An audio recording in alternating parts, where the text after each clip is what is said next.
Praise the lord. ప్రభు అయిన యేసుక్రీస్తు నామంన మీ అందరికీ శుభములు తెలియపరుస్తా ఉన్నాను.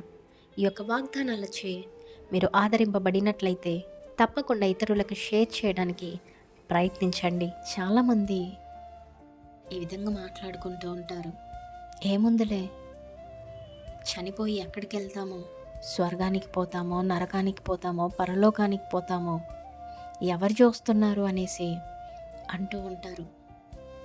అయితే లేఖనం ఏం సెలవిస్తూ ఉందంటే, ఎందరి జీవితాలలో యేసుక్రీస్తు ప్రభుల వారిని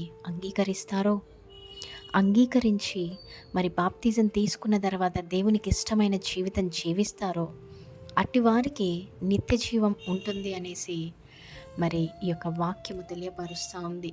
మరి నమ్మని వాళ్లకు, దేవుడి గురించి విని తెలుసుకొని వారికి, అంగీకరించని వారికి తప్పకుండా నిత్య జీవం లేదు అనేసి కూడా పరిశుద్ధ గ్రంథం తెలియపరుస్తూ ఉంది. ఈ వీడియో చూస్తున్న మీలో ఇంకా యేసుక్రీస్తు ప్రభుల వారిని నమ్మలేకపోతా ఉన్నారేమో, మీ జీవితంలోనికి, మీ హృదయంలోనికి ఆహ్వానించలేకపోతా ఉన్నారేమో.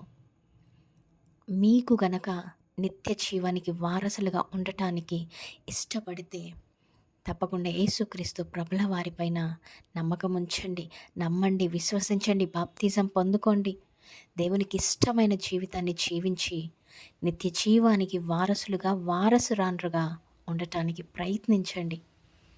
తప్పకుండా అలాగున్న ఉండాలి ఆయన బిడ్డలు అనేసి ఆయన ఇష్టపడుతూ ఉన్నారు. ఆయన ఏకైక కుమారుణ్ణి మన కొరకు సిలువలో బలియాగము చేసి ఉన్నారు. ఈ వాగ్దానం మీ అందరి జీవితాలలో దేవుడు నెరవేర్చును గాక. Amen. Praise the lord. Have a great day.